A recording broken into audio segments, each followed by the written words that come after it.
Bonjour à tous et bienvenue sur ce live. J'espère que vous allez bien.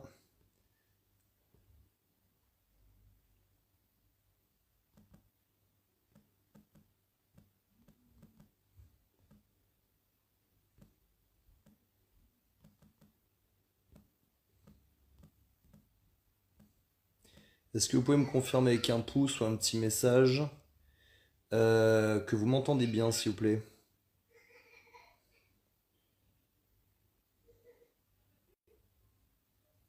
Parce que des fois, on a eu des petits soucis de son.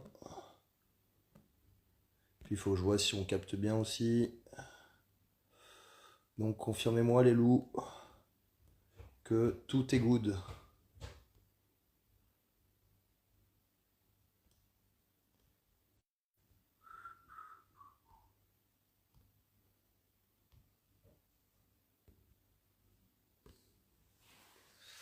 C'est bon pour vous? Montrez-moi un peu. Yes. Cool. Ah, ça sera un instant canap, hein, parce que je suis dans mon canap. Oh. Après une bonne journée, un gros cours d'haltéro de 19 heures où tout le monde a fait des PR. Après 2 mois à faire que de la technique. Donc très satisfait. Bon, mettez-moi en commentaire déjà, est-ce que vous allez bien? Est-ce que vous êtes en forme? Eddie, est-ce que t'es bien retourné est-ce que t'es bien rentré à Saint-Quentin après ce stage à CrossFit Criden? Est-ce que t'as pu retester des trucs? Salut Kevin Kazanmaker. Salut à tous. Ouais, ça se connecte en masse là. Ça se connecte en masse, c'est bien ça, c'est très bien. C'est très bien. Bon les amis, 21h05, on va démarrer. Je vais essayer de ne pas faire un live qui dure 2 heures. La dernière fois que j'ai fait un truc comme ça chez WAM, c'était à la salle. On a fait un truc sur la prépa mentale et j'ai dit bon, je vais essayer de pas faire trop long. On a commencé à 21h, on a fini à minuit et demi. Donc je vais essayer de pas le faire. Stylé le débardeur. Les mecs, vous pouvez les acheter, hein. Ils sont sur le site internet. weareathletic.com, vous allez dans la boutique, on a fait des débardeurs comme ça, gris. Ils pètent trop. Il y a tout le monde qui m'en a demandé cet été et comme je suis absolument pas un bon businessman, ben on n'en avait pas cet été. Donc vous pouvez les commander. Mais The CrossFit Attica, toi tu vas venir le chercher toi-même, je pense. Donc, prépa mentale, je vous explique encore une fois une observation qui peut aussi expliquer pourquoi j'ai un coaching aussi percutant et aussi efficace. Euh, Ces derniers temps, j'ai eu la chance, déjà tout l'été, d'avoir un nombre de coaching week incalculable. Pas de jour de repos. Merci d'ailleurs à tous, hein, d'être venus encore plus nombreux que l'année dernière. On continue toute l'année. Il n'y aura pas de coaching week du 16 au 28 octobre parce que je suis aux États-Unis pour une formation de sécurité privée, mais on reprend dès que je reviens. Donc il y a déjà beaucoup de semaines de coaching qui sont réservées en novembre. Mais pour ceux qui sont intéressés, novembre, décembre, janvier, février, il n'y a pas de date pour progresser. Donc envoyez-moi MP, on vous cale ça. J'ai pu observer chez pas mal de gens, beaucoup de gens, que ce soit dans le domaine perso, pro, entraînement, qu'il y a une erreur qui est faite et qui peut vraiment être vite réglée, hein. Encore une fois, le problème c'est qu'il va falloir en prendre conscience dans votre progression. Il y a beaucoup de gens qui vont stagner pour une raison ultra simple. C'est qu'en fait, vous vous entraînez tous pour avoir un résultat. Ou alors, si vous voulez prendre de la masse musculaire, vous mangez, vous faites tous une diète pour prendre du poids. Idem sur la perte de poids. Idem, j'ai envie de devenir compétiteur, alors bah, je prends une prog. Donc je fais une prog. Je veux développer ma gym, je prends une prog de gym et je bosse ma gym. Et en fait, il y a beaucoup de gens qui ont l'impression de faire ce qu'il faut pour réussir et qui réussissent pas. Et encore une fois, si les gens qui n'agissaient pas se poser la question pourquoi il progressait pas, ce serait facile. Bonjour, tu ne progresses pas parce que tu ne fais pas ce qu'il faut pour. Mais le problème des gens que je viens de vous citer, c'est que eux, ils agissent. Ils agissent, mais pas de la bonne manière. Donc je vais vous donner un exemple. Vous allez voir, c'est toujours plein d'exemples et vous allez dire, ah ouais, putain, en fait, ouais, c'est hyper logique. C'est hyper logique, mais bon, vous faites l'erreur. J'ai une fille très gentille qui m'a pris une proc de gym. Donc très bien, elle progresse super bien, elle est super contente, elle recomprend comment on s'aligne, etc., etc. Problème, là elle commence à arriver à la fin du bloc et elle s'aperçoit que sa gym est beaucoup plus propre et qu'il y a encore un blocage au niveau technique. Donc je dis bien sûr, envoie-moi une vidéo. Et là je m'aperçois que la fille ne met aucune agressivité dans ce qu'elle fait. Ah ouais, mais bon, comment je fais pour devenir plus agressive? Premier réflexe. Premier réflexe de l'être humain, bah, je fais une action en plus. Donc elle me dit qu'est-ce qu'il faut que je fasse? Faut que je fasse plus de bench lourd ou plus d'exercices lourds? Bah non, faut que tu sois plus agressive. Et là vous allez voir où je vais en venir. Oui, mais comment on fait pour devenir plus agressive? Bah on change d'état d'esprit et on devient plus agressive. Autre cas, n'oubliez pas celui-là, mais je vous raconte un autre cas. Autre cas. Une personne qui veut perdre du poids. Ouais, bonjour Monsieur Guillou, je voudrais une diète pour perdre du poids. Très bien, pas de souci. Donc on lui fait une diète. Et là la personne elle dit ah ouais mais moi je veux pas manger de légumes. Ah bon bah ouais j'aime pas trop. Ah d'accord. Ok. Et puis je voudrais pas prendre de petit déj le matin. Et puis les féculents moi je pense que ça fait grossir alors je vais pas en manger. Ok. Donc l'action c'était de prendre une prog ou de prendre une diète. Puis les actions bloquent ou elles sont mal faites. On va pas faire de suspense, je vais vous dire tout de suite le problème. Pour avoir un résultat découle d'une action. Ok. Mais encore une fois, pour que cette action soit faite de bonne manière, il faut qu'elle découle d'un conditionnement psychologique. Et ce conditionnement psychologique, il découle d'une attitude. Donc si vous voulez changer le résultat final, vous devez changer l'attitude de départ. Et il est là le problème.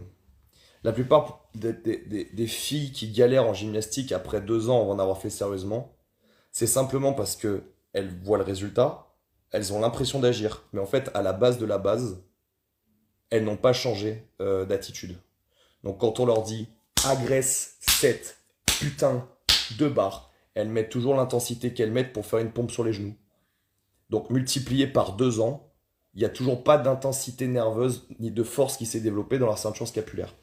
Si une femme, en 1 an, fait 2 fois par semaine de la gym, mais qu'elle y met l'agression qu'elle met à chaque fois qu'elle fait un RM deadlift, cumulé séance après séance, cette personne, au bout d'1 an, aura développé une force, une vitesse et une agression en gymnastique absolument gigantesque.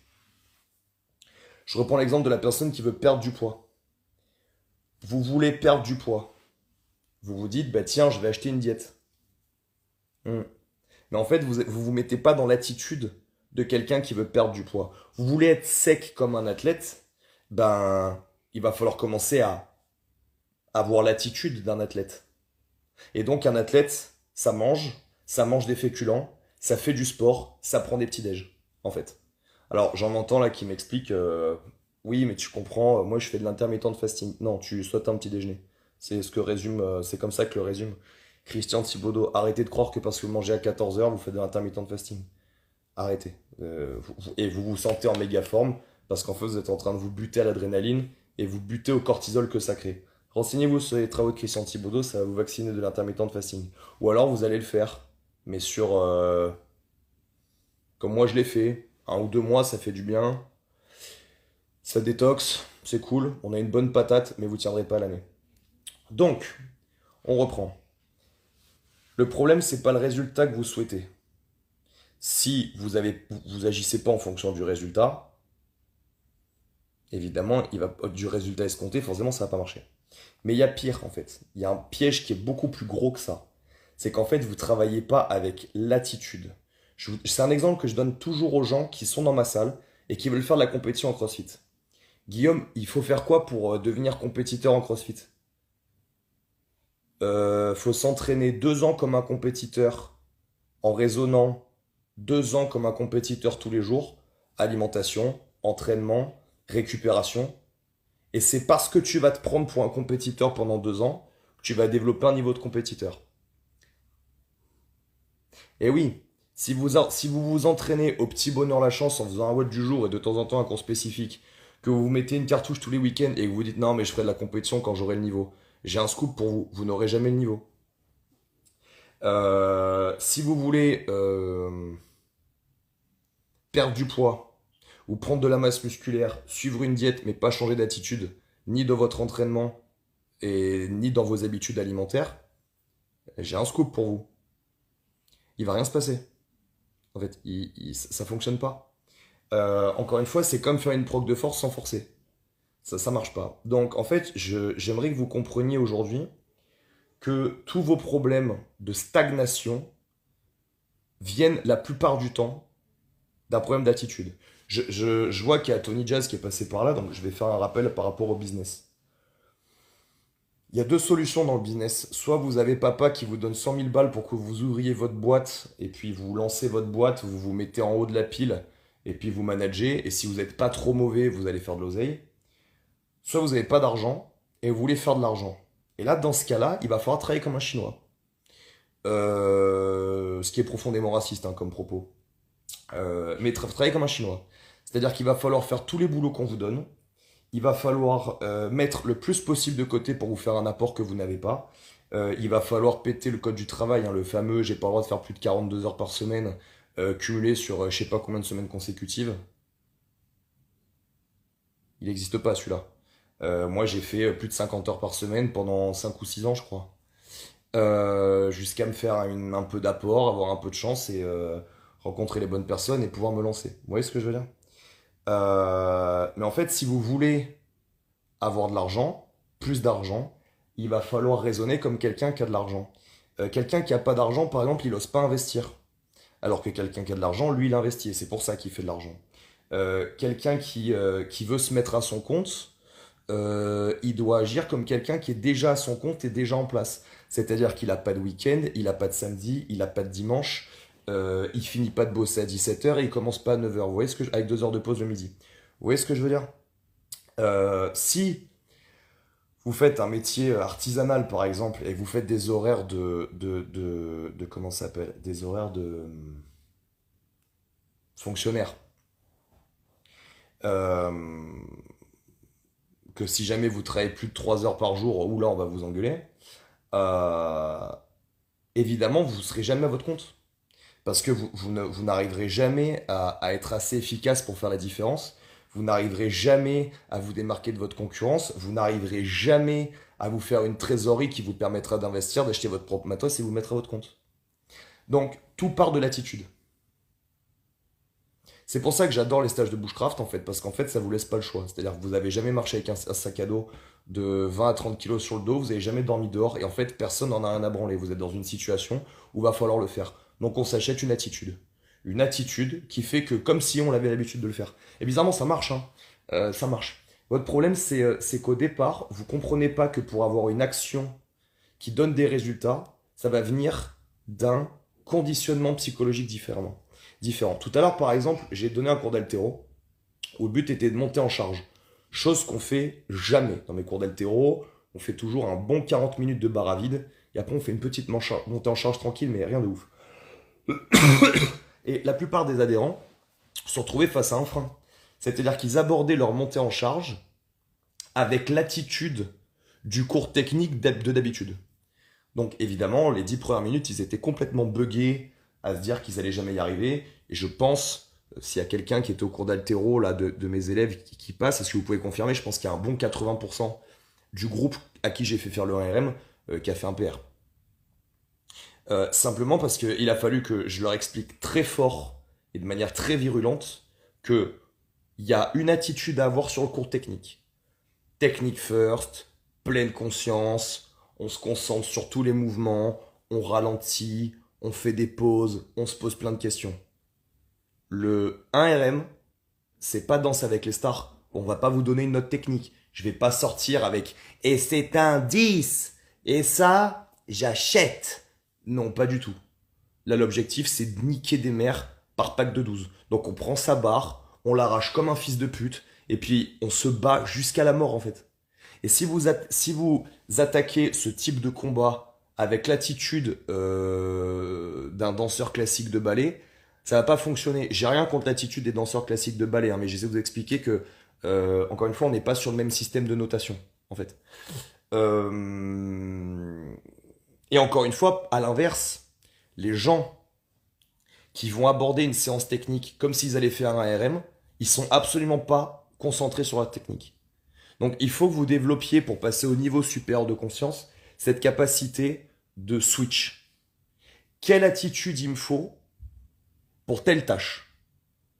Ok, je veux bosser ma technique, je me mets dans une attitude tranquille, je branche mon cerveau cognitif, je suis là, je me concentre sur ce que je fais, je suis à l'écoute des corrections, voilà, je suis pleine conscience à mort. Et au moment où c'est la baston. J'y vais pleine carafe. Le seul truc que je peux espérer, c'est que toute la technique que j'ai travaillée se transfère quand je débranche mon cerveau cognitif et que se branche mon cerveau reptilien. Mais encore une fois, la plus grosse erreur que vous faites et que j'ai observé tout l'été, que je suis en train d'observer à la rentrée, que j'ai pu observer à Criden aussi, c'est que vous ne comprenez pas que le résultat ne dépend pas seulement du travail que vous fournissez, il dépend aussi de l'attitude dans laquelle vous vous placez. Je vais vous donner un autre exemple. Vous êtes chef d'entreprise, vous travaillez comme un malade, mais vous faites des tâches d'employé et pas des tâches de chef d'entreprise. J'ai un scoop pour vous, votre entreprise ne va pas fructifier. Il y a pas, la hiérarchie, elle n'est pas en termes de valeur.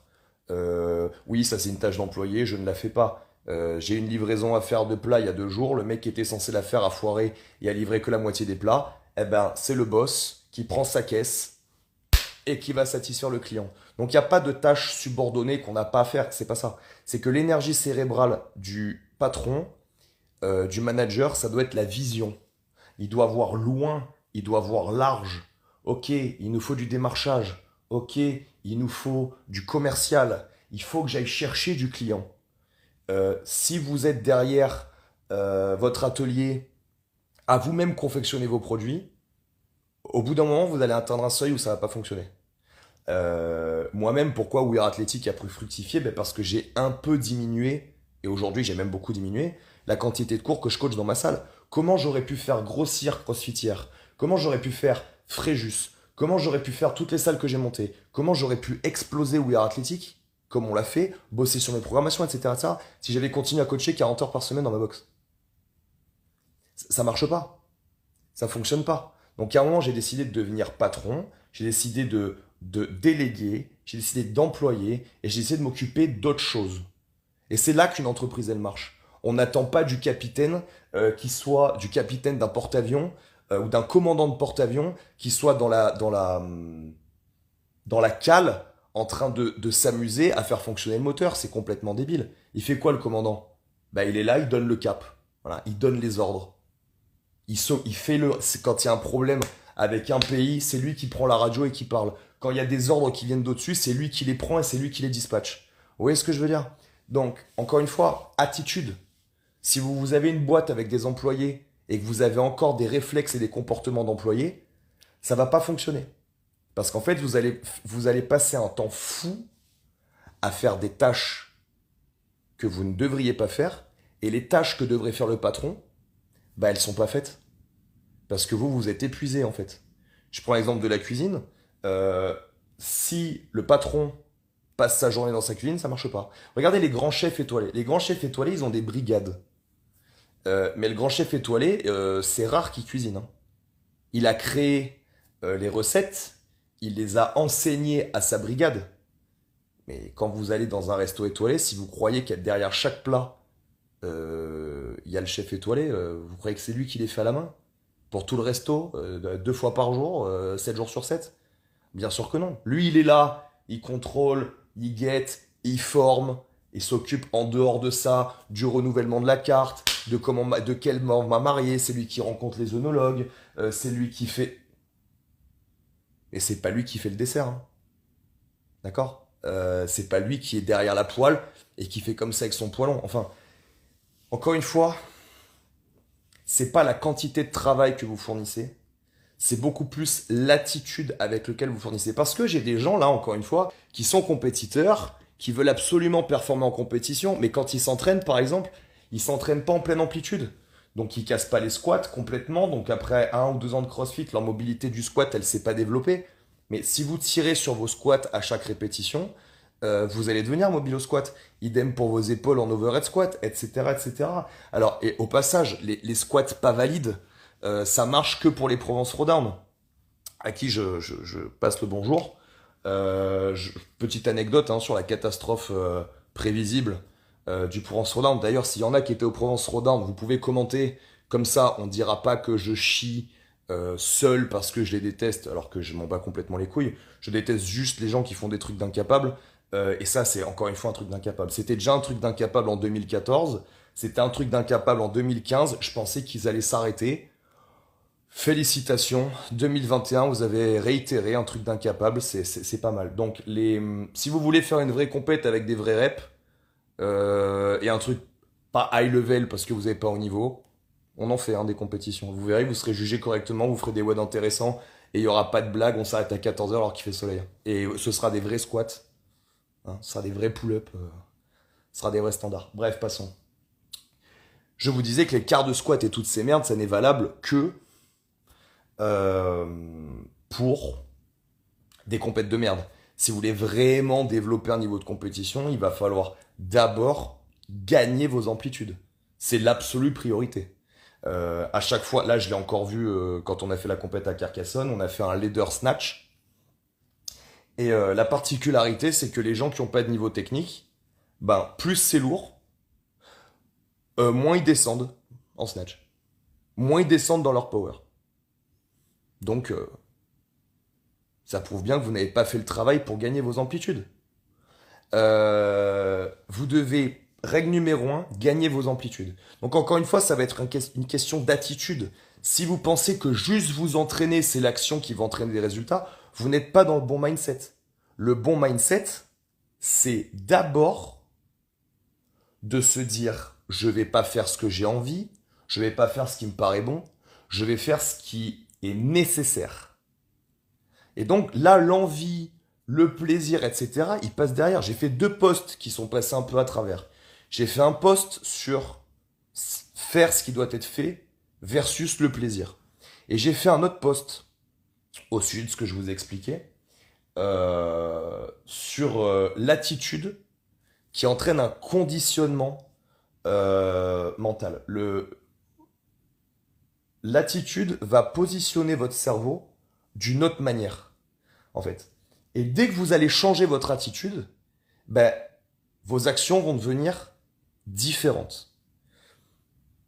Il y a plein de gens qui considèrent que parce qu'ils ont un défaut technique, il faut qu'ils rajoutent un exo. Je reprends cet exemple de la fille qui se sent pas assez forte sur sa gymnastique alors qu'elle est molle. J'ai dans mes clients des filles qui se sont entraînées pendant 6 mois. Dans leur coin à l'époque, on n'avait pas encore fait de programmation sur la gymnastique et qui viennent me voir pour faire une compète locale qu'elles avaient dans 2 3 semaines. Ah, c'était à Fréjus. Guillaume, tu peux nous montrer, on n'a toujours pas les tractions. Ok, montrez-moi. Montrez-moi. Ok, bon bah c'est juste que vous forcez pas. Ah bah si, on y va de toutes nos forces. Non, tu ne sais pas ce que c'est y aller de toutes tes forces, puisque visiblement, si ça c'est toutes tes forces, tu sais pas le faire. 3 minutes après, elles faisaient une traction, 5 minutes après, elles en faisaient des séries de 3, puis elles en ont fait 30 ou 40 dans la séance. Euh, une jeune fille aussi très gentille de Suisse, je crois qu'elle a ouvert une box qui s'appelle CrossFit HWPO ou quelque chose comme ça. Très gentille, elle vient en coaching week, j'ai pas les tractions. Ah bon, montre-moi. Non, tu sais juste pas forcer. Ah, ok, bon. Ben, derrière, on a fait un Murph, elle a fait 30 tractions strictes. Pour quelqu'un qui savait pas faire les tractions, c'est quand même beaucoup. Des exemples comme ça, j'en ai tout le temps.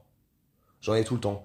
Ceux qui sont passés dans mes séminaires, quand les gens me disent j'ai le même back squat que mon deadlift, Systématiquement, je mets une barre au sol, je dis ok, on va tester ton deadlift. Et bizarrement, les gens ont toujours 30 à 40 kilos de plus en deadlift que leur back squat.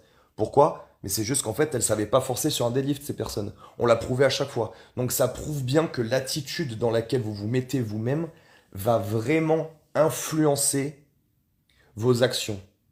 Surtout en termes d'intensité, en réalité. Et je pense que vous avez vraiment tout ça gagné à réfléchir à, ok, je souhaite tel résultat, quelles actions je vais devoir mettre en place et quelle attitude est nécessaire. Et pas juste quelles actions, en fait. Encore une fois, j'ai été associé avec un mec qui est en fait beaucoup plus Instagrammeur que coach, mais moi je pensais que c'était l'inverse. Ce mec-là était là, ouais, moi, t'inquiète, le business ça me fait pas peur, j'ai envie d'apprendre des meilleurs, t'es le meilleur, donc vas-y, on s'associe, on fait un truc de fou. Voilà, sauf qu'en fait, ben, la rentrée il part 3 semaines en Guadeloupe, la rentrée de janvier il part 3 semaines, attends, en Guadeloupe, et il coach 24/24 sur son téléphone. Donc encore une fois, résultat, action, conditionnement, attitude, à l'envers. Le problème c'est l'attitude. Voilà, vous affichez des biabia, des plapla, et en fait au moment d'y aller au turbin, il n'y a personne. Il n'y a personne. Moi, vous avez vu les vidéos que j'ai publiées sur quand je mets les gants avec Walid Haddad, champion du monde de K1. Encore une fois, qu'est-ce qui a changé par rapport à quand j'ai repris? L'attitude. J'ai décidé je me suis dit, mon kiff, ce serait déjà de combattre. J'aimerais bien tenter un championnat de France ou autre en K1 ou en boxe thaïlandaise. Mais bon, pour ça, va falloir se prendre au sérieux, quoi. Et pour ça, va falloir s'entraîner comme un pro. Bon, je suis pas pro, hein, j'ai pas un niveau pro, hein, mais on va falloir s'entraîner comme un pro. Et première mise de gants, les premières mises de gants ont montré des gros troubles dans mon anglaise, donc j'étais très fort en anglaise avec des gens moins forts que moi. Et dès qu'il fallait aller au charbon, bah voilà, je m'échappais. Très bien, bon, on va changer d'attitude. Walid, une fois par semaine, on va mettre les gants. Et puis on va les mettre. Le but de l'entraînement, c'est pas que tu me casses la bouche. Le but de l'entraînement, c'est que je puisse tenir des rounds avec un pro de mon poids d'ici quelques mois. Vous avez vu ce que ça donne en vidéo, hein? C'est pas dégueu, hein, pour un mec pas pro, face à un pro. Donc voilà, tout démarre de l'attitude. Si vous attendez d'être compétiteur pour pouvoir pour être mobile, vous serez jamais compétiteur correct. Oui, vous serez un mec qui s'inscrit à des compétitions, mais c'est tout.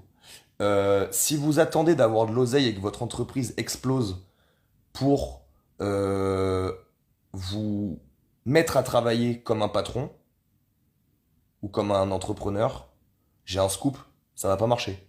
Il va d'abord falloir se mettre à bosser comme ça pour obtenir le résultat. Je reprends l'autre exemple, la gymnastique. Vous voulez avoir de la force dans les bras, j'ai un scoop pour vous. Vous pouvez faire toutes les programmations du monde. Si un, vous vous alignez pas le plus fort possible. Deux, vous forcez pas sur vos bras le plus fort possible à chaque putain de répétition, ça va pas marcher. Ça va pas fonctionner. Le but, c'est d'innerver. Et donc, ce que j'ai dit à cette jeune fille, en l'occurrence, c'est, vous pouvez retenir cette phrase si ça vous aide. Il faut t'énerver pour innerver. Vous manquez de tonus nerveux dans les bras, surtout les filles. Donc, ce que je vous conseille, c'est absolument, absolument, de vous énerver sur chaque répétition. Ce qui va créer une augmentation du tonus nerveux général, mais surtout du tonus nerveux de ces putains de bras. Donc, vous pouvez pas espérer d'avoir pris de la force dans les bras si vous forcez pas sur vos bras. En fait, ça c'est dit comme ça me paraît tellement stupide que je comprends pas comment vous le voyez pas. Je sais que vous êtes pas stupide, hein. Attention, il y a pas de je fais attention à mes propos maintenant, en 2021, faut que je me tempère. Je sais très bien que vous êtes pas débile, hein. Je sais très bien. Mais à quel moment vous vous êtes dit je vais y aller comme une guimauve et mes bras vont devenir forts? C'est comme si je veux développer ma patate en boxe et que je dis ouais putain, je vais prendre de la puissance, je vais faire un entraînement pendant plusieurs semaines pour prendre de la puissance physique, puis vous tapez dans dans le sac à 2 à l'heure. Alors il y a deux solutions, hein. Soit vous n'avez pas compris que c'est en tapant fort dans le sac que vous allez développer de la force, ou alors vous avez peur de faire mal au sac. Mais dans tous les cas, il y a un problème. D'accord? La vitesse s'exerce.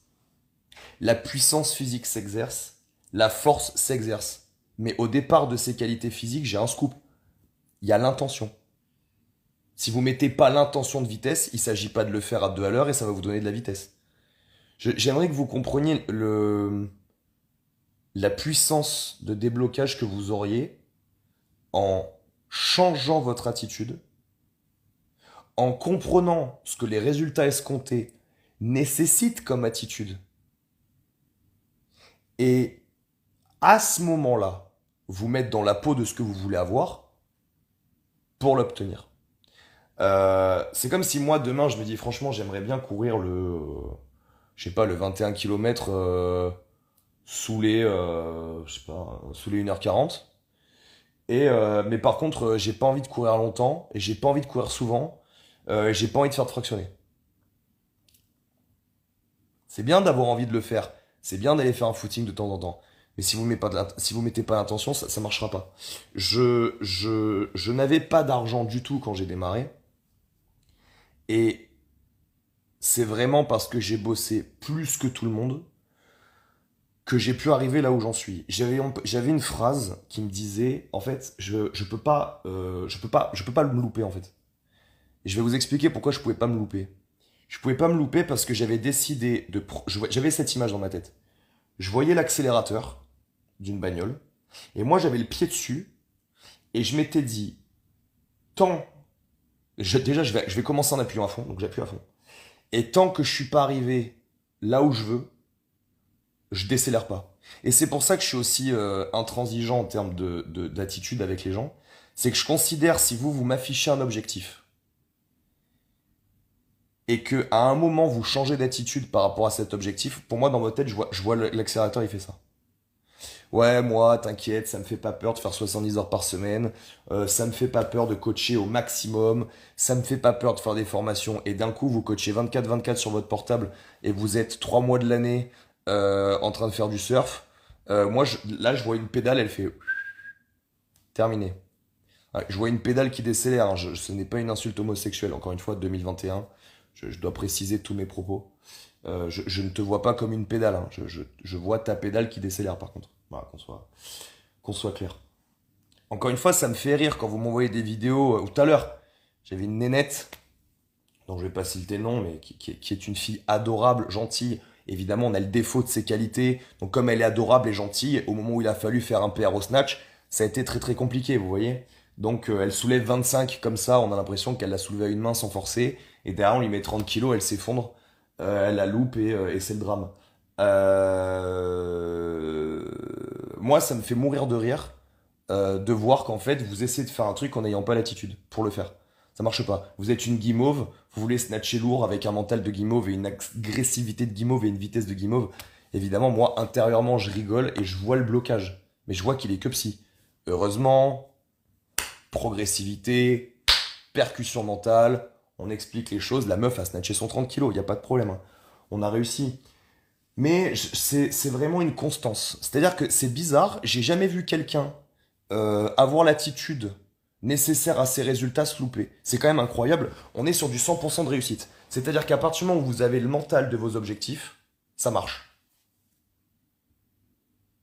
C'est quand même ouf. C'est quand même ouf. Je vais en parler. J'ai eu la chance d'avoir une carte pro de sécurité internationale et j'ai la chance de faire des formations avec un mec qui s'appelle Kimaira. Ce mec étant pour moi le boss, la référence dans son domaine de la formation professionnelle de tir en France, j'ai eu la chance d'être à son contact, sans rentrer dans les détails, sur une formation dernièrement. Pourquoi ce mec-là est en train d'exploser le business complètement de son domaine de niche? Parce que ce mec-là travaille comme un chien jusqu'à minuit, puis se lève à 5 heures et recommence. Ce mec-là, quand il y a un service quelque part qui le contacte en lui disant bonjour, on a besoin que vous soyez demain matin à 10 heures à Toulouse, il dit d'accord, ok, il prend sa voiture, il part à Toulouse, et derrière il remonte à Paris, parce qu'il avait un truc à faire à Paris en fait, il était en train de bosser à Paris. Voilà, l'attitude. L'attitude. Le mec il se dit pas ouais bon, ouais non, il y a moyen, non. Le mec il y va. L'attitude. Je compte éclater le game dans mon domaine. La place de numéro 2 ou de numéro 1,5 ne me va pas. Donc je veux être le numéro 1, je fais ce que doit faire le numéro 1. Et boum. Quand j'étais dans la sécurité, euh, j'ai fait une saison de chef sécurité de plage privée. Et cette anecdote va vous faire rigoler. Plage privée, on faisait 22h, 2h du matin, vendredi, samedi, et dimanche après-midi, à partir de 15h jusqu'à 20h, beach party avec 600, 700 personnes ivres au rosé sur une plage. Et l'anecdote, c'est que les videurs de l'équipe que j'avais embauché trois mecs, trois gaillards, des monstrosaures, n'ont jamais eu à mettre une gifle de toute la saison. Parce que c'est moi qui les mettais. Voilà. Pourquoi? Ben parce que c'est moi le chef de la sécurité. Donc lead by example, donc vous voyez, ça date pas que du CrossFit, hein. Quand faut envoyer les mains, c'est moi qui y vais. Au passage, j'étais le plus maigrichon, donc c'était très pédagogique, hein, puisque comme moi j'étais tout maigre et tout cuss, ben, une fois que j'en avais mis en PLS, les autres, je leur disais, attendez, vous avez vu les molosses qu'il y a derrière? Si je les lâche, vous êtes mort. Et donc finalement, on n'a pas eu d'incident pendant 4 mois. Voilà. Enfin, on n'a pas eu d'incident. Rien qui mérite d'être signalé. Et les meilleures anecdotes de cette saison, je vous les raconte au barbecue quand vous venez en coaching week chez moi. Bref.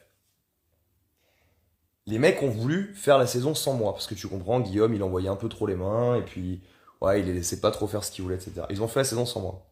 Le 4 juillet, Tony, un jour il se verra peut-être cette vidéo, il saura que je parle de lui. Tony, 100 kilos, plein de Winstrol, s'est pris un aglo dans le nez là, comme ça. Et parce qu'ils ont essayé de faire les beaux avec les mauvais, et ils ont laissé faire les merdeux, donc ils ont fait 3 semaines. Et ils ont esquivé une première baston générale le week-end d'avant. Heureusement, il y avait des videurs d'autres boîtes qui étaient là, qui ont tempéré. Le deuxième week-end, carnage. Ce sont des beach parties où on fait des chiffres d'affaires gigantesques un dimanche après-midi.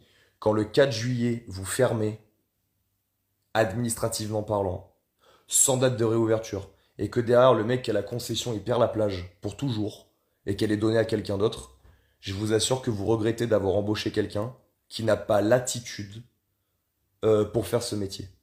Voilà, vous avez donné des responsabilités à quelqu'un qui n'a pas qui n'a pas l'attitude pour les avoir. Et les conséquences derrière sont dramatiques, hein. Vous mettez, c'est un peu comme par exemple quand vous savez, ceux qui sont patrons vont me comprendre, ou ceux qui sont employés vont me comprendre aussi. Le petit chef. Voilà. Mettez-moi en commentaire ceux qui ont déjà ou mettez un cœur comme ça je le vois, qui n'ont jamais été en contact dans leurs équipes, dans leur management, dans leur hiérarchie, avec quelqu'un qui est le petit chef. C'est-à-dire une espèce de trou du cul qui a pas des grosses responsabilités, mais qui se prend pour le président de la République, qui va épier tout ce que vous faites, et dès que vous faites un pas de travers, il va vous balancer à la hiérarchie. Tout ce que vous faites de bien, il se l'accapare à lui, etc., etc. Le fameux syndrome du petit chef, qu'on a tous connu. Mais encore une fois, excusez-moi, est-ce que ça, c'est pas une des meilleures images d'un problème d'attitude? Est-ce qu'on attend d'un manager, d'un chef d'équipe, d'un responsable d'équipe, d'avoir cette attitude de petit chef? Je suis le patron, je donne des responsabilités à quelqu'un. Est-ce que mon but, c'est que cette personne, parce que je lui ai donné un peu de responsabilité, se prenne pour le président de la République? Pas du tout. Pas du tout. Je souhaite qu'elle dirige cette équipe pour que cette équipe fournisse le meilleur. Et c'est clairement pas avec cette attitude. Vous avez des coachs dans les salles qui sont comme ça. Vous leur donnez un cours à coacher, ils prennent leurs aises. Moi, j'ai dû virer quelqu'un pour ça. D'un coup, c'était un petit chef. D'un coup, c'était un petit chef. D'un coup, vous avez donné des responsabilités à quelqu'un, donc ouais, ça pète plus haut que son cul, ça parle mal, ça juge, ça critique. Mais c'est clairement de l'attitude. Euh, le métier, d'ailleurs, si on en vient pour votre développement personnel en termes de profession, vous devriez taper sur Internet, et là c'est en anglais. C'est une des très bonnes choses que j'ai appris dans ma formation internationale de garde du corps. Euh, ils ont un module qui s'appelle The Personal Skills. C'est quelque chose que j'ai carrément mis au programme du Watt Certification niveau 2. Je ne le mets pas dans le niveau 1 parce que c'est quelque chose dont il faut que je vous parle en direct. Et je peux pas, ça sera moins pertinent que si je vous en fais une vidéo. Donc j'en parle que sur le niveau 2.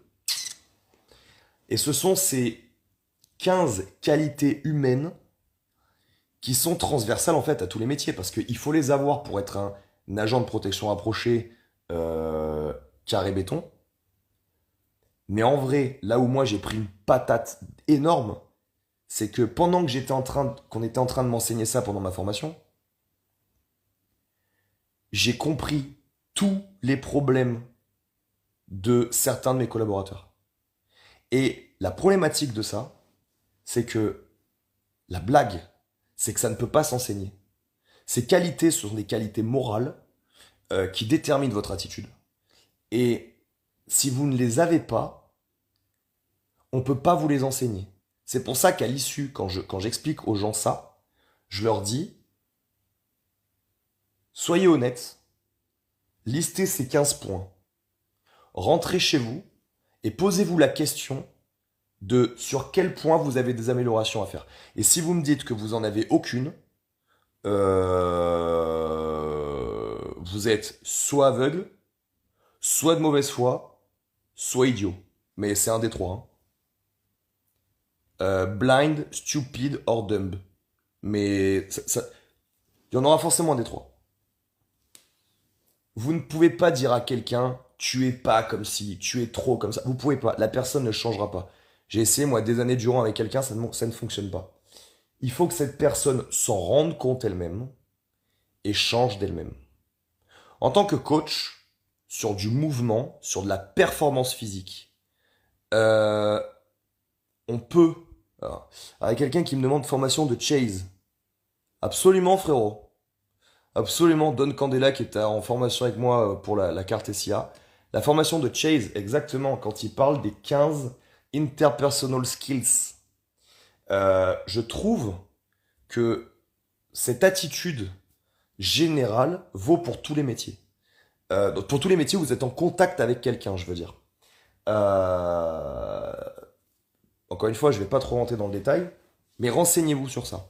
Et le problème, c'est que je disais, moi, dans mon coaching sur le mouvement, encore une fois, je peux vous dire, coucou, là, le problème, c'est pas ta technique. Là, le problème, c'est un problème d'attitude qui ne te crée pas le bon conditionnement mental. Imaginez-vous, vous voulez boxer, vous voulez mettre des coups, vous voulez en prendre, mais votre cerveau, il n'est pas prêt à ça. Ça va pas fonctionner. C'est un des problèmes d'ailleurs de la baston en général, hein, pour ceux que ça intéresse. Ceux qui n'ont pas l'habitude de se battre, vous sortez d'un bar, vous êtes tranquille, vous êtes pompette, vous êtes un peu festif, vous êtes avec 2-3 mecs, 2-3 potes, 2-3 meufs, on s'en fout. Et là, d'un coup, il y a quelqu'un qui vous saute dessus pour vous agresser. La personne, en fait, elle avait préparé son coup, donc elle est dans l'attitude, elle est dans le conditionnement mental. Et vous l'êtes pas. Et donc, ça va niquer une grosse partie de vos chances de survie. C'est pour ça que y a un concept japonais dans les arts martiaux qui s'appelle le zanshin, c'est-à-dire la vigilance. Qu'est-ce que ça renvoie? Ça renvoie qu'on est vigilant H24 en fait. On doit jamais être surpris. On doit jamais se retrouver dans une situation où bam, il y a quelqu'un qui est venu nous mettre une pastèque par derrière alors que nous on était tous sourire et on était en train de chiller. Ça peut pas arriver. Zanshin, il peut toujours se passer quelque chose 24 heures sur 24. C'est une des raisons pour lesquelles vous avez des accidents de voiture en regardant votre portable. C'est encore une fois, je vous juge pas, je regarde moi aussi mon portable au volant et j'en suis pas fier. Mais vous êtes au volant, vous êtes en train de conduire et vous avez l'attitude de quelqu'un qui regarde son téléphone. Forcément, vous n'êtes pas vigilant. Et bim, un carton. Alors quand c'est dans un bouchon à 30 km/h, vous avez juste pété un radar de recul, ça va vous coûter 400 balles, vous vous arrangez avec l'assurance et c'est tranquille. Quand vous loupez un virage sur l'autoroute à 130, vous êtes mort. Et si vous êtes mort que vous, c'est cool. Mais si vous avez tué les gens dans votre voiture avec vous, c'est moins cool. Et si en traversant la bande d'arrêt d'urgence, vous avez tapé la voiture en face et qu'ils sont morts, c'est encore moins cool. Et de quoi ça découle? Ça découle d'un problème d'attitude. Vous n'étiez pas dédié à ce que vous faites. Vous aviez l'attitude de quelqu'un qui fait autre chose, alors vous faisiez un truc important et dangereux. Et bim, voilà. Donc encore une fois, tout ce que je dis, c'est pas des jugements, d'accord? J'essaie juste de vous donner des pistes pour vous améliorer. Encore une fois, j'ai discuté avec Orlan qui était au 3e RPIMA. J'ai discuté avec Steve avec qui on fait les stages de bushcraft. J'ai discuté avec Kimaira qui sort du 1er RPIMA. On a discuté de plein de trucs. Et qu'est-ce qui se passe actuellement quand les mecs loupent leur stage co ou qu'on voit dans les classes sans parler de stage co, sans parler de trucs compliqués, juste dans vos classes, Qu'est-ce qui fait qu'on a envie de vous gifler la plupart du temps? C'est très simple. C'est qu'en fait, les gens veulent rentrer dans l'armée alors qu'ils n'ont pas du tout l'attitude pour ça. Moi, loin de moi l'envie de faire l'ancien militaire parce que j'ai jamais été militaire. Mais j'ai fait les tests de l'armée de terre. Quand tu vois des peintres en bâtiment qui font une demi-traction et qui te disent ouais, moi je veux m'engager comme sous-officier, enfin tu comprends bien qu'il y a un problème. On te demande de savoir en faire 10 des tractions. Comment tu fais pour arriver là-bas alors que ça fait des mois que tu sais ta date de test au CSO? Comment tu fais pour arriver et n'en faire qu'une demi? Si déjà il n'y a pas un problème d'attitude, on va vous recruter parce que la France est un nivellement permanent vers le bas, donc il faut bien des gens qui sont recrutés, et donc forcément on va vous prendre, mais vous êtes une merde, on vous a demandé d'en faire 10, vous arrivez, vous en faites une demi. C'est même un manque de respect en fait pour l'institution que vous voulez intégrer. Vous voyez ce que je veux dire? Ça va pas fonctionner en fait. Ça va pas fonctionner. Combien de clients j'ai eu qui me disent bonjour Guillaume Guillou, je voudrais une diète. Ok, donne-moi ton poids, ta taille, ton âge, tes habitudes alimentaires, nani, nana, nana. Je leur envoie leur tableau, et ils me disent, ah ouais, mais moi, par contre, je fais qu'un repas par jour, quoi. Oui, et? Bah, t'as écrit 4. Bah, faut en faire 4. Ah ouais, non, moi, je vais en faire qu'un. Ok, bah, nique ta mère, alors. Voilà, simple. Donc maintenant, j'ai changé. Maintenant, j'ai changé. Voilà. Pour plus avoir à dire nique ta mère. J'explique avant. Bonjour, tu veux perdre 20 kilos. Très bien. Et tu veux une diète. Bah attends, avant que je te fasse une diète, je vais t'expliquer comment ça va se passer. Déjà, va falloir que tu fasses du sport 3 fois par semaine, de manière vraiment très intensive. J'aimerais que tu ailles courir au moins, si ce n'est que trottiner, au moins une demi-heure par semaine les premiers mois, puis après ça sera 1 heure. À côté de ça, il va falloir que tu manges régulière entre 4 et 5 fois par jour et que tu suives à la lettre les quantités que je te demande. Et il va falloir que tu traques tout ce que tu manges dans une application qui s'appelle MyFitnessPal. Comme ça, on va traquer exactement tout ce que tu manges et on va pouvoir jauger et modifier ta diète en fonction du résultat. Mais moi, en fait, j'aime pas courir. Et ah ben non, manger... quoi? Tout ce que je mange, faut que je le note? Ah non, c'est bon, c'est pas la peine. Ok? Au revoir. C'est simple. Vous voulez pas l'attitude, vous aurez pas le résultat. C'est pas un problème. Moi, mon métier, c'est de savoir les choses. Dans mon domaine, hein, je ne sais pas tout, mais dans mon domaine professionnel, je pense que je suis un peu plus calé que vous. Donc, euh, vous voulez prendre de la force et pas forcer de toutes vos forces. Vous n'allez pas stimuler votre système nerveux de façon maximale. Il ne va pas se développer. Vous n'allez pas créer d'intensité nerveuse. Merci, au revoir. Ça simple as that. Pas plus, pas moins. Vous voyez la gymnastique comme des box jump over et des push-up en termes d'intensité, j'ai un scoop pour vous. Vous ne ferez jamais de muscle-up. Vous ne ferez peut-être sûrement même jamais une traction stricte. Parce que votre première traction stricte, ça va être un 1 RM traction stricte. Genre, en fait, l'intensité d'un RM deadlift, mais sauf qu'en fait, au lieu de tirer sur la barre pour déplacer la barre, vous allez tirer sur une barre pour déplacer votre corps. Mais au niveau nerveux, c'est pareil. Vous n'avez pas compris ça? C'est pas grave, hein. Moi, je sais comment on fait, hein. Les tractions strictes, j'ai 33 ans. Ça doit faire 20 et quelques années que je peux faire des tractions strictes. Vous voyez ce que je veux dire? Donc, l'attitude. L'attitude sur les sports de combat. Je sais, moi, comment on fait. Si je vous explique que quand on prend une patate, faut pas envoyer les mains en avant et la tête en arrière, et que vous me dites, ah ouais, mais désolé, moi, c'est un réflexe. C'est bien. Je comprends que c'est un réflexe. Tous les êtres humains, quand tu leur mets une patate dans la tête, ils envoient les mains, ils enlèvent la tête.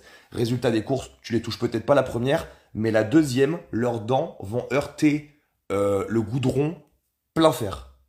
Donc je sais très bien que c'est le réflexe. Je te dis par contre qu'il faut pas le faire. Donc au lieu de m'expliquer que c'est ton réflexe, fais ce que je te demande. C'est-à-dire monte tes mains rapprochées de ta tête et baisse ta tête. Ça peut te sauver la vie par contre. Je comprends votre conditionnement d'être humain lambda. Mais il va falloir changer d'attitude et de conditionnement pour obtenir autre chose que ce qu'obtiennent les êtres humains lambda. Parce que, encore une fois,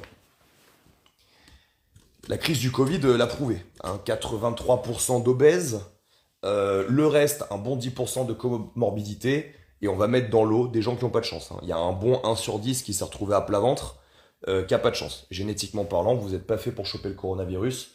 Moi-même, l'ayant eu, j'ai pas passé un bon moment, hein, je me suis pas régalé, hein. C'est un virus bien enculé qui m'a bien décalqué, mais bon, ça y est, j'ai retrouvé de la masse, tout est ok. Mais encore une fois, ça révèle quoi? Quel est le premier pays au monde à se faire atomiser par le coronavirus? Les États-Unis. Quel est le problème des États-Unis? Bah, 40% d'obèses. Voilà, simple as that. Voilà, c'est très très simple. Obèse, à plat ventre. Terminé. Comorbidité, à plat ventre. Terminé. J'ai dit une phrase la semaine dernière qui a plu à certains sur un de mes posts. L'univers n'en a rien à foutre de vos faiblesses, en fait. On en arrive en 2021 à ah oui, mais moi, excusez-moi, mais en fait, vous pourriez me faire une place plus grande dans l'avion parce que je suis obèse. Ryanair, on n'a rien à foutre que tu sois obèse. En fait, leurs sièges ils sont comme ça. Tu rentres dedans ou tu rentres pas dedans, en fait. Mais en fait, on s'en bat les couilles dans un avion que tu sois obèse. Encore une fois, oui, alors moi, tu comprends, j'ai pas beaucoup les moyens, donc oui, mais en fait, je t'explique. Là, vous avez pas d'argent. C'est un problème, hein, je l'avoue. Mais si vous comptez sur les aides, j'ai un scoop pour vous. Vous avez vu là les infos? Le gaz, il a augmenté de 57% ces derniers mois, il va augmenter de 15%. L'électricité, elle prend 12%. Panne des semi-conducteurs, pardon, pénurie de semi-conducteurs. Donc tes machines à laver, elles ont pris 100 euros. Au bout d'un moment, quand tu gagnes le SMIC ou le RSA, il va y avoir un problème. C'est-à-dire que ta facture d'électricité, au bout d'un moment, elle va exploser. Ouais, mais moi, je cuisine au gaz. Même baise, derrière ta machine à laver, elle va canner parce qu'elle est obsolète au bout de 5 ans. Tu vas vouloir acheter une machine à laver, ça va te coûter la moitié de ton salaire. En fait, l'univers, y a que BFM TV et la gauche qui t'expliquent qu'être faible, c'est trendy, c'est cool. Tu vois, oui, non, moi je ne me reconnais pas dans la masculinité. Voilà, les groupes d'hommes entre eux sont tellement durs. C'est l'apanage de la force et de la puissance. Je ne me reconnais pas dans ces valeurs. Alors, j'ai un scoop. Ça n'intéresse que Combini ce que tu racontes. En fait, personne n'en a rien à branler de ta faiblesse. Si t'es un homme et qui a envie d'enculer des autres hommes, il y a aucun problème. Ça ne me dérange pas. T'es le bienvenu dans mes stages et t'es le bienvenu dans. Mais par contre, si tu commences à m'expliquer qu'il te faut un traitement de faveur parce que t'es faible, ça ne me pose pas de problème. Je vous explique. Comme ça, on est clair. J'ai aucun problème avec l'homosexualité. J'ai aucun problème avec quoi que ce soit tant que vous le faites entre vous et que vous me l'imposez pas. Par contre, quand vous m'expliquez que la mode, c'est d'être homo et faible, ça, j'ai un problème. J'ai un problème. Je suis pas fan à contester de Papacito, il me fait beaucoup rire, mais il y a aussi beaucoup à prendre et beaucoup à jeter. Mais il y a un truc qui dit qui est vraiment très intéressant, c'est le problème avec les homos, c'est pas l'homophobie en fait. On n'a rien contre les homos. Vraiment rien, hein. C'est l'attitude des homos. Encore une fois, vous pensez qu'il n'y a pas de rapport, il y en a un. Euh, Au début du siècle, les homos, c'est des mecs sursolides, surgaillards, des vrais mâles, que t'as pas du tout envie qu'ils te coincent en fait. Moi, j'ai rencontré un courant quand j'étais videur dans un bar gay à Cannes, dans les années 2010. J'ai rencontré une communauté qui s'appelle les Beers. Donc, vous voyez, niveau ouverture d'esprit, bon, c'est difficile de faire plus, hein. J'ai rencontré des gens incroyables. J'ai passé des soirées formidables. J'ai rencontré une communauté de gays Beers. C'est des mecs qui ressemblent à Freddie Mercury, sauf qu'ils font 100 kilos, en fait, de masse musculaire. Et je pense que quand ils s'enfilent, c'est sévère. Ces mecs-là m'ont jamais dérangé, parce qu'en fait, ils me renvoient pas une image de faiblesse, en fait.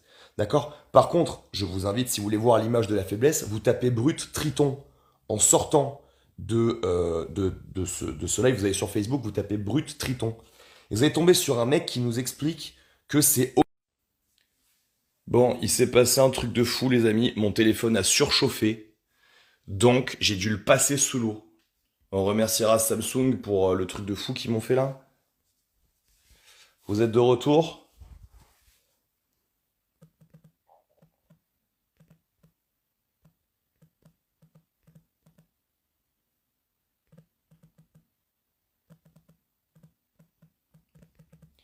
Bonjour à tous les amis, de retour. Donc au cas où vous auriez pas entendu, mon téléphone a surchauffé. Un truc de fou, je viens de le passer sous l'eau. J'ai changé de téléphone il y a quelques jours. J'ai pris un S21 et un et en fait, j'ai tellement dit des trucs hardcore que mon téléphone il a pris des sueurs. Il m'a dit attention, attention, surchauffe. J'ai dit non mais vas-y, t'inquiète, ça passe. Ça passe, mon téléphone il s'est éteint. Truc de ouf. Bon, j'attends que tout le monde soit de retour pour reprendre ce que j'expliquais, parce qu'en vrai c'était hyper intéressant. L'attitude, ce qui est dérangeant avec cette communauté-là, c'est l'attitude. Encore une fois, j'ai même des gays qui sont venus en stage de bushcraft War avec nous que je connais, que j'ai rencontré à cette époque d'ailleurs à Cannes. Georges, je te fais plein de bises à toi, ton chéri et vos enfants. J'ai aucun problème avec ça. Mais pourquoi renvoyer cette image de faiblesse? Mon ami Georges est gay, il vient faire des bushcraft. Voilà. Et j'adore ça. J'ai rencontré son mec, qui est d'ailleurs son mari, qui est venu faire une compétition de CrossFit avec nous. Franchement, j'adore ça. Mais pourquoi absolument la faiblesse, en fait? C'est là-dessus que j'ai vraiment un souci et qu'il faut vraiment que les choses changent. Donc, j'essaie de vous expliquer juste une chose, c'est que l'univers n'en a rien à foutre de vos faiblesses. Et le problème, c'est que si vous pensez qu'en vous mettant dans une attitude de faiblesse, vous allez vous apporter, euh, je sais pas, parce que ça a l'air d'être à la mode d'être faible en 2021, c'est vraiment la mode. Bon, écoutez, je rebranche mon chargeur parce que j'ai pas ouf de batterie, en espérant que mon téléphone reprenne pas feu. Si à un moment je me lève en urgence et que vous voyez des glouglous sur l'écran, c'est que je suis allé le mettre dans l'eau, hein. Heureusement, le S21 chauffe, mais le S21 est étanche. Donc on peut le mettre sous l'eau pour qu'il refroidisse. Incroyable. Bientôt je vais être obligé de mettre des glaçons, mettre mon téléphone dans un bac à glaçons, tellement je donne des sueurs à mon portable. C'est incroyable. Donc, j'en reviens à ce que je disais. Faites attention à ce que la mode vous fait croire. C'est pas la mode d'être faible en fait. Parce qu'il y a un truc qui régit tout ça qui s'appelle l'univers. Et l'univers, lui par contre, il s'en branle que vous soyez à la mode. En fait, si la mode de 2021 et qui ça dure jusqu'à aller, ils vont peut-être nous bassiner jusqu'à 2030 avec ça. Mais si la mode des 10 prochaines années, c'est la faiblesse, dites-vous bien un truc, c'est que derrière, l'État, lui, il va continuer à vous enculer. Il y a une guerre qui se prépare au niveau des trucs pacifiques. Là, je sais pas si vous avez calculé les États-Unis qui nous ont enculés parce qu'en fait, ils sont en train de faire un pacte avec les États-Unis, non, le Royaume-Uni et l'Australie, parce qu'en fait, ils se chient tous de la Chine qui est en train de s'armer au possible et qui a la plus grosse flotte du monde et que le jour où elle va dire bonjour, j'ai envie de venir pêcher chez toi et d'ailleurs j'ai envie de te prendre tout ce que t'as, ben évidemment elle va atomiser tout le monde. Et ben il y a une coalition qui est en train de se créer en fait entre tous les pays issus de l'immigration du Royaume-Uni. Et donc il y a des alliances militaires qui se créent. Nous on s'est fait évidemment bouger, hein, parce que comme on pue la faiblesse et la défaite depuis que De Gaulle s'est fait bouger, forcément on n'a pas envie de nous parler. Nous on est les pestiférés et je les comprends. Franchement, moi je serais américain, je ferais pas du deal avec des Français. Enfin, excusez-moi, mais tous les mecs qui se la racontent ops que j'ai dans mon Facebook, expliquez-moi à quel moment vous achetez du matos français. Enfin, même en fusil, on est daubé. On faisait des trucs sympas, puis d'un coup est sorti le FAMAS, d'un coup est sorti Vernet Caron, merci, au revoir. Heureusement, PGM essaie de rattraper le truc, mais bon, ils se battent seuls contre tous. Ce que j'essaie de vous expliquer là, c'est que ne croyez pas qu'avoir une attitude de faiblard, c'est hype. C'est pas hype, et non seulement c'est pas la hype, et en plus ça va créer d'autres problèmes. Vous voulez de la force, vous pouvez pas faire autrement qu'aller de toutes vos forces. Ça marche pas. Évidemment, y aller de toutes ses forces en restant technique. Encore une fois, j'ai pas dit tu veux devenir fort au squat, on s'en bat les couilles de la technique, t'as qu'à te sabrer, de toute façon t'es un fragile. J'ai pas dit ça. J'ai pas dit ça. Mais sur le geste technique qui vous met en sécurité ou sur le geste technique que vous souhaitez travailler, vous devez y aller fort. Sinon, ça marche pas. Vous voulez gagner de l'oseille, vous voulez faire fortune, alors que vous n'avez pas d'argent, il va falloir travailler 10 fois plus. À chaque fois qu'on vous propose un taf, il va falloir y aller à balle. C'est tout. Il va pas falloir dire ah non, mais ah ouais, mais c'est après 22 heures. Ouais, non, non, non. Moi, je préfère avoir mes week-ends. Non, désolé, non. Non. Moi, à une époque, j'avais tellement besoin de thunes. Enfin, j'ai fait manœuvre de maçon. Donc en fait, je sais pas si vous avez déjà fait ça, mais on est au mois de janvier. Tu te réchauffes les mains à 7 heures du matin avec une lampe halogène, en fait. Tellement tes mains, en fait, sont froides, tu peux pas attraper les agglos, en fait. Donc t'es à l'halogène comme ça, comme un connard, pendant 5 minutes. Après, tu vas aller déplacer des agglos pendant 20 minutes, puis après, tes doigts se recrispent. Et après, faut le faire, tu vois. Mais il faut la gagner, la moula. Donc ça passe par ça, tu vois. Et encore une fois, je vois trop de gens qui bug dans leur business alors qu'ils ont des attitudes de gagne petit, en fait. Ouais, moi, je veux vraiment bien gagner ma vie, mais je veux pas traiter le week-end et pas après 17 heures. Ça marche pas. Encore une fois, une des raisons pour lesquelles je suis complètement fan du mec que j'ai recruté qui s'appelle Orlan, c'est que ce mec-là est comme moi, c'est-à-dire que il a l'attitude de ce qu'il veut obtenir systématiquement. Attitude first, action first. Il est jamais là à casser les couilles pour ci, pour ça ou pour le reste. Il a un but dans sa vie, il veut obtenir un truc et le mec il charbonne Voilà. Et au-delà de ça, c'est pas une attitude qui se transfère et qui fait qu'à côté, il te fait de la merde. Il est capable d'avoir une super attitude en équipe, il est capable d'avoir une super attitude quand on organise une compétition, et à côté de ça, il rentre à la salle, et quand il coach, il a une super attitude, en fait. D'accord? Donc, j'aimerais vraiment que vous compreniez ça. Et j'aimerais, parce que moi, je prends vraiment du plaisir à vous coacher. C'est vraiment l'œuvre de ma vie. C'est vraiment un bonheur absolu d'avoir vos retours, que ce soit à distance ou en présentiel. Quand je vois votre évolution, franchement, ça me régale. Je reprends exemple des gens que j'ai eu sur le cours d'haltéro tout à l'heure. Attendez, je touche mon téléphone pour savoir s'il n'est pas prendre feu. Il est en train de prendre feu. Hop, on débranche la batterie. Je me suis régalé de les voir tous progresser. Et j'ai envie de vous dire, moi, ça m'épanouit encore plus quand je vois quelqu'un qui n'a pas l'attitude, ben, qui se bat tout le cours pour se donner les moyens de le faire, parce que je sais que c'est un combat intérieur hyper dur. Moi, je vois ma chérie, qui est maintenant patronne pour The Tribe.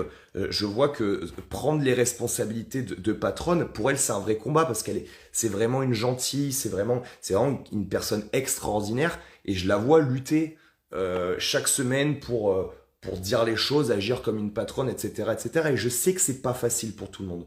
Mais je vous garantis que les résultats que vous souhaitez obtenir ne sont pas forcément dans le changement des actions que vous êtes en train de faire, ils sont juste dans le fait de les faire avec une meilleure attitude. Encore une fois, vous voulez devenir compétiteur et pas faire de mobilité, donc ne pas gagner vos amplitudes et ne pas passer par cette phase de création d'amplitude, ça ne va pas marcher. Dès que la charge va augmenter, vous serez baisé. Dès que l'intensité va augmenter, vous serez baisé. Ça ne marchera pas. Le CrossFit est un sport qui bosse dans beaucoup trop d'amplitude pour qu'on se permette de ne pas les avoir. Vous voulez de la gymnastique et vous ne forcez pas sur vos bras de toutes vos forces à chacune de vos tractions, ça ne marchera pas. Par contre, si vous le faites, c'est mathématique et scientifique. Vous allez stimuler votre système nerveux de façon maximale et le système nerveux ne répond qu'à ça, qu'à de l'intensité max. C'est ça le problème. Vous pouvez pas développer votre ARM back squat en faisant que des séries à 60%. Ça ne marche pas. Il va forcément falloir, sur une rep, taper au-dessus de 90% ou au-dessus de 80%, vous tapez 5 ou 6 reps. Donc le problème, c'est que vous pouvez pas les faire les 5 ou 6 tractions parce que vous les avez pas. Donc vous êtes dans le cas de la une rep. Il va falloir n'en faire qu'une et il va falloir lui mettre une patate de forain à ce truc-là. Sinon, ça ne marchera pas. Donc voilà, j'espère que ce live vous a aidé à comprendre en quoi l'attitude va vous permettre de vraiment level up votre vie, peu importe le domaine, encore une fois, si vous voulez perdre du poids, vous verrez que quand vous aurez l'attitude de quelqu'un qui souhaite vraiment perdre du poids, vous regarderez un sandwich, ça vous fera même plus envie. Moi, j'ai passé des années à avoir des gens dans ma salle qui veulent perdre du poids, et à chaque fois qu'il y a quelqu'un qui passe avec un gâteau, elles arrêtent ce qu'elles sont en train de faire pour aller voir quel gâteau il est en train de bouffer. Enfin, j'ai même eu des gens qui disent ouais, mais bon, tu sais que je suis en train de perdre du poids, pourquoi tu viens avec cette bouffe à la salle? Est-ce que ça, c'est l'attitude de quelqu'un qui veut perdre du poids? Parce que moi, par exemple, je suis sec à mourir. Mais moi, par contre, vous arrivez avec des gâteaux ou des bonbons dans la salle, j'en ai rien à foutre. Ça m'émeut pas, quoi. Si je suis en train de snatcher, je vais pas poser ma barre. Si je suis en train de coacher, je vais pas arrêter mon cours parce que mon nez, il a reniflé une odeur. Enfin, à quel moment vous avez pensé que vous alliez perdre du poids quand vous avez cette attitude de merde? Parce que derrière, avec une attitude comme ça, en fait, oui, vous mangez des haricots verts toute la journée, mais vous perdez pas de poids parce qu'en fait, vous êtes tellement frustré que vous sécrétez de la bile et donc derrière, ben, votre système, il est baisé, en fait. Votre système stress et vous restez toujours gras du bide. Donc, encore une fois, je regarde la batterie qui me reste. Encore une fois, il va falloir vous poser la question. Si vous voulez perdre du poids et qu'à chaque fois que vous voyez une tranche de jambon passer, vous êtes comme ça, il y a un problème. Il y a un problème. Si quand vous faites votre gymnastique, alors que vous ne l'avez pas, vous avez pas la mâchoire serrée et la veine là qui sort à chaque fois que vous faites une putain de traction, ça va pas marcher. Ça va pas marcher. Et ça sera pas le problème de la programmation ou du coach, hein. Ça sera votre problème à vous parce que vous y allez comme une guimauve et vous essayez de développer une filière anaérobie lactique avec l'intensité d'une guimauve. Ça ne marche pas. Ça ne fonctionne pas. Donc que ça soit en termes de business, que ça soit dans la vie de tous les jours, que ça soit professionnellement parlant, ou que ça soit sportivement parlant, ou que ce soit sur vos troubles alimentaires, ça ne fonctionnera pas si vous ne vous demandez pas quelle attitude il faut avoir. Vous voulez devenir un compétiteur, mettez-vous dans la peau d'un compétiteur. Mangez comme un compétiteur, entraînez-vous comme un compétiteur, développez les amplitudes qu'ont les compétiteurs, récupérez comme un compétiteur. Et là, ça se passera bien, d'accord? Vous voulez développer de la gym, de la force, de l'haltéro, de même. Posez-vous la question de l'attitude qu'il faut avoir. Il vous faut une attitude cognitive où vous êtes alerte, vous êtes en apprentissage pour apprendre la technique. Mais par contre, quand c'est un problème de force ou de vitesse, il va falloir la satelliser la barre et vos bras, il va falloir les faire exploser une bonne fois pour toutes. Voilà. Faites des phases de 2-3 mois, vous allez comprendre ce qui va vous arriver. Idem en business, vous voulez passer un cap, vous voulez prendre des responsabilités, vous voulez vous rendre indispensable dans votre boulot, vous voulez faire votre trou dans votre niche, vous pouvez pas faire du 35 heures par semaine, vous pouvez pas faire du 9h-17h avec 2 heures de pause. Voilà, ça c'est une attitude de fonctionnaire, c'est une attitude de gens qui ont été placés à un boulot et qui derrière se syndiquent parce qu'ils comprennent pas pourquoi on leur demande de travailler un peu plus. Grève des éboueurs à Marseille, c'est un métier abominable, je pense que c'est hyper difficile, mais par contre, comme on leur explique qu'au niveau du droit européen, ce serait bien d'arrêter de faire 3 heures et partie finie, et ce serait bien de faire ces 35 heures, ce qui nous permettrait d'avoir une ville quand même bien plus propre, parce que Marseille est connue pour être vraiment la plus grosse poubelle d'Europe. Peut-être derrière la capitale du Kosovo, mais pas loin au niveau de truc. Évidemment, les mecs se syndiquent et se mettent en grève, parce qu'en fait, ils ont un statut de fonctionnaire, en fait. Et c'est tout le temps comme ça. C'est tout le temps comme ça. Voilà. Si ça peut vous aider, j'en suis très content. Si vous considérez que ce que je dis est totalement de la merde, soit vous avez réussi dans votre vie et donc en fait vous aimez juste pas comment je l'ai dit, soit c'est parce que vous n'avez pas réussi dans votre vie, vous êtes un loser et vous feriez mieux de vous remettre en question. Voilà, mais moi j'aime tout le monde. Regardez, cet après-midi j'allais chier sur des gens qui se congratulent entre dopés et à la place je vous ai mis une magnifique photo de moi et mon fils. Parce que c'est une merveille et que je vais lui inculquer que lui aussi, quand il sera grand et en âge de le faire, il puisse mettre les 2 pieds dans le plat, histoire que la tradition des Guilloux et qui secouent perpétuellement leur environnement à grands coups de pompe se perpétue. Voilà, j'espère que vous avez passé un bon moment. Si au moins il y a un moment où je vous ai fait rigoler, où je vous ai fait cogiter, mon taf il est gagné, j'ai pas perdu mon temps. Je vous souhaite une très bonne soirée. Rappel, on prend en charge vos envies de formation. Vous voulez passer la voie de certification niveau 1, on va le faire pour la protocole de PM. On passe pas par le portail CPF, mais c'est pareil en fait. Vous nous envoyez votre dossier, vous nous dites à quel métier vous êtes. Nous, on vous dit quel est l'organisme de formation hors CPF, parce que CPF, c'est un grand portail qui casse les couilles, mais vous inquiétez pas, il y a plein de trucs et votre formation sera prise en charge. Vous avez dû recevoir un mail Eratom pour ceux qui nous ont écrit. On va s'en occuper, vous inquiétez pas, c'est des démarches administratives de l'espace. On est en France, évidemment, hein. Il y a toujours 23 dossiers envoyés à 23 bureaux, mais à la fin, votre formation sera prise en charge. Donc contactez-nous pour ça, vous inquiétez pas, on s'en occupe. Le 22-23 janvier, vous avez trouvé que les Pro Round c'était à vomir, c'est normal, c'est à vomir depuis qu'ils ont commencé cette compétition. Vous voulez une compétition avec des vrais reps et vous mesurez vraiment à du niveau et savoir vraiment où vous en êtes. 22-23 janvier, ça se passe ailleurs en individuel ou ça se passe le 12 et 13 février à CrossFit Laxou. Si vous trouvez pas les liens, vous m'envoyez un message. Laxou, ça va être un truc de niquer, mais ça va être un truc de niquer aussi ailleurs parce qu'on grossit. On va avoir 600 mètres carrés à partir du 31 octobre. Ça va être une des salles les plus grandes du coin parce que c'est bien d'avoir 600 mètres carrés comme certains de mes concurrents. Mais si vous avez 4 rameurs, vous n'existez pas. Hein, vous n'êtes pas sur ma map. Vous n'êtes pas dans ma concurrence. Et d'ailleurs, on va passer à 850 mètres carrés. Si c'est pas début janvier, c'est début février. Donc les compètes ailleurs, c'est next level. Venez à Laxou aussi, team de 2. C'est 1600 mètres carrés intérieur chauffé. C'est n'importe quoi. Allez voir la vidéo qu'on a fait. Les WOD, ils sont fous. Et je vais vous expliquer ce que c'est comme à chaque fois que je me déplace. Qu'est-ce que c'est une vraie programmation? Qu'est-ce que c'est un vrai judging? Et qu'est-ce que c'est une vraie ambiance? Voilà, je vous embrasse tous.